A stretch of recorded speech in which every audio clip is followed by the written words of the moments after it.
वृंदावन की सेवा मीठी, वृंदावन की सेवा मीठी, वृंदावन की सेवा मीठी, वृंदावन की सेवा मीठी, वृंदावन की सेवा मीठी, वृंदावन की सेवा।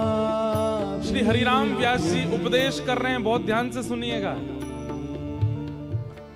आप लोग जाके राधा रमण जी की सेवा करते हैं, श्री राधा वल्लभ जी की सेवा करते हैं, श्री बिहारी जी की सेवा करते हैं, फूल बंगला बनवाते हैं, 56 भोग करवाते हैं, पोशाक की सेवा करते हैं, सब करिए। लेकिन जब भी आप वृंदावन में कोई विशिष्ट सेवा करने जाते हैं, ठाकुर के साथ साथ धाम की भी सेवा किया कीजिए। हरिराम व्यास जी ठाकुर सेवा से ज्यादा प्रधान धाम की सेवा को बता रहे हैं। बोले भैया ठाकुर की सेवा करोगे तो ठाकुर को भाएगो, लेकिन धाम की सेवा करोगे तो ठाकुर को कैसा लगेगा, अगली पंक्ति में बता रहे हैं। वृंदावन की जो सेवा करता है तो ठाकुर को कैसा लगता है?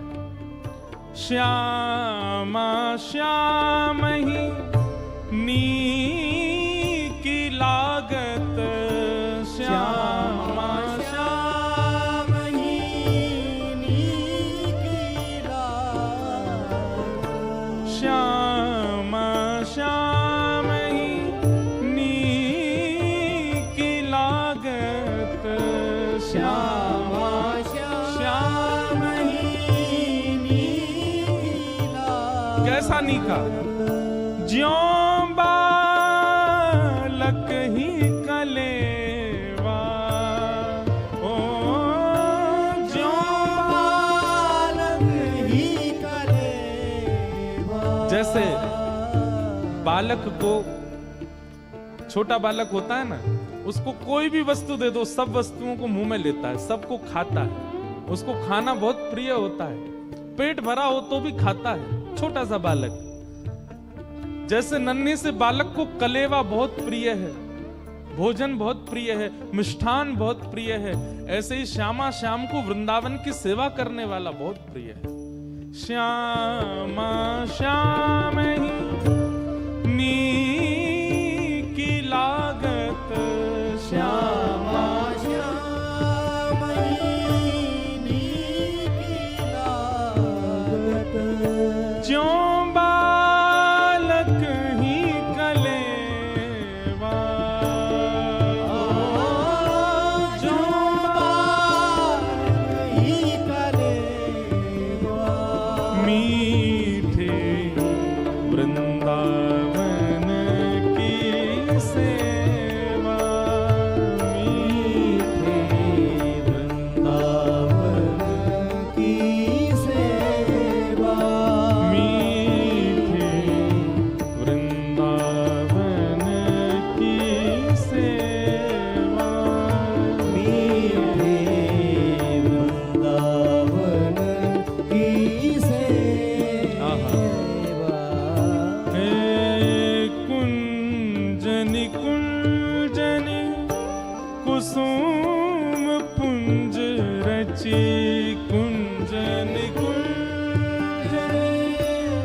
कंचन भाजन भरि सोभे, मन कंचन भाजन भरि सोभे।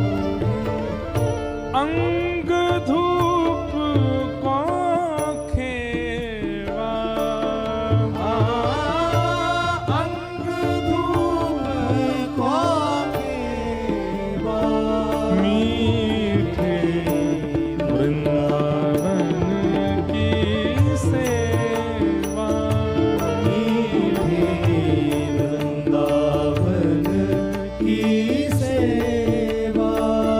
बंधुओं, घर में यदि ठाकुर जी विराजते हैं तो एक बात याद रखिए कि उनकी सेवा के लिए और उनके विहार के लिए भले ही छोटे स्थान में ही सही एक कुंज बनाओ, कुछ गमले रखो, उनमें पुष्प की सेवा करो, उनमें सुंदर सुंदर पौधे लगाओ, सुंदर एक निकुंज बेल जैसी होनी चाहिए घर में अगर ठाकुर जी विराजते हैं तो। ठाकुर जी मंदिर में विराजते हैं, बाहर बालकनी है या कोई छोटा सा स्थान है, वहां पर एक छोटी सी कुंज बनाओ, बहुत बड़ी हो, विकसित हो, वृहत हो, अगर व्यवस्था है तो बड़ी करो, और नियम रहे कि उस निकुंज में, उस कुंज में केवल ठाकुर जी विराजेंगे। गर्मियों का समय आए, दोपहर के जैसे ही 12-1 बजे बजते हैं, ठाकुर जी की राजभोग सेवा करने के बाद पर्दा ना करके ठाकुर जी को कुंज में विराजमान कर दो और वहां पर्दा कर दो, ठाकुर जी को वहीं बैठन दो। सुंदर सुंदर पुष्प लगे हों, सुंदर सुंदर बेल चढ़ी हो, सुंदर निकुंज जैसी बनी हो, ऐसे घर को छोड़ ठाकुर जी कभी नहीं जाते, क्योंकि ठाकुर जी को निकुंज नायक कहा गया है। वो निकुंजों में भ्रमण करते हैं, और सही बात तो यह है निकुंज ठाकुर जी को नहीं, श्री जी को बहुत प्रिय है। आपको एक रहस्य की बात बताएं, हमारी किशोरी जी को ठाकुर जी को लाइट में देखना, प्रकाश में देखना, धूप में देखना अति प्रिय नहीं है। किशोरी जी ठाकुर जी को लेके जाती है सघन वन में अंदर, जहां धूप ना आ सके, वहां श्याम सुंदर का असली वर्ण जब प्रकट होता है, किशोरी जी उसका दर्शन करती हैं। इसलिए कुंज बिहारी, निकुंज बिहारी। क्यों? क्योंकि श्री जी को कुंज में ही ठाकुर जी प्रिय लगते हैं। इसीलिए बिहारी जी में आज भी लाइट नहीं है, प्रकाश नहीं है। ठाकुर जी को कुंज प्रिय है। तो जो लोग अपने घर में ठाकुर जी की सेवा करते हैं, प्रयास कीजिए कि छोटी छोटी कुंज बनाइए, और उस कुंज में उत्पन्न होने वाले फल पुष्प, उनका प्रयोग अपने लिए नहीं, ठाकुर जी के लिए। ये वृंदावन की सेवा है। आप अमृतसर में बैठे निकुंज बना करके, वृंदावन ध्यान करके। कई लोग कहते हैं महाराज जी ब्रज की रज नहीं लानी चाहिए। हम कहते हैं कि आप वृंदावन गए, 4 दिन रहे, 4 दिन बाद वापस लौट के अमृतसर आए, आपके अंग प्रत्यंग वस्त्रों में ना जाने कितने ब्रज के कण आ गए साथ में। अब कपड़ा थोड़ी धो के आए हो वृंदावन में। हाँ, ब्रज की रज यदि लाओ तो वो इतनी व्यवस्थित स्थान पर होनी चाहिए कि उसका कोई अनुचित या फिर उसके प्रति कोई अव्यवहार ना हो। इसलिए सबसे बढ़िया है कुंज बनाओ, निकुंज बनाओ, सुंदर सुंदर पुष्प वृक्ष वल्लरी आदि सब तैयार करो और ब्रज की रज लाके वहां पधरा दो।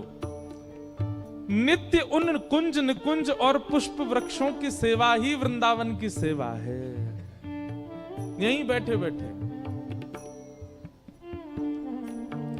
मीठे वृंदावन की सेवा, मीठे वृंदावन की सेवा, मीठे वृंदावन की सेवा, मीठे वृंदावन की सेवा।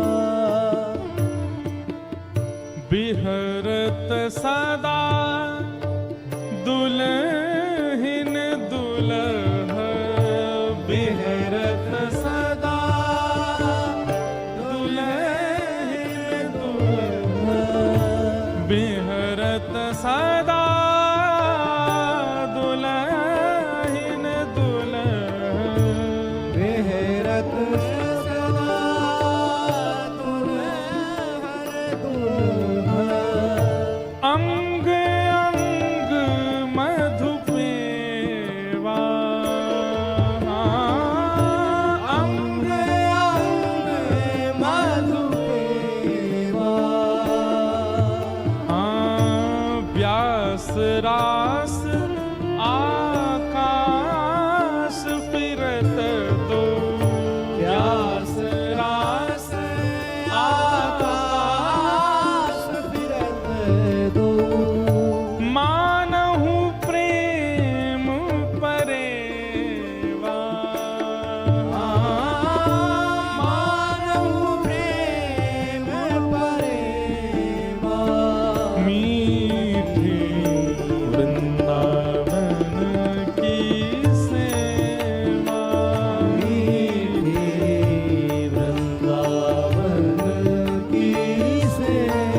दास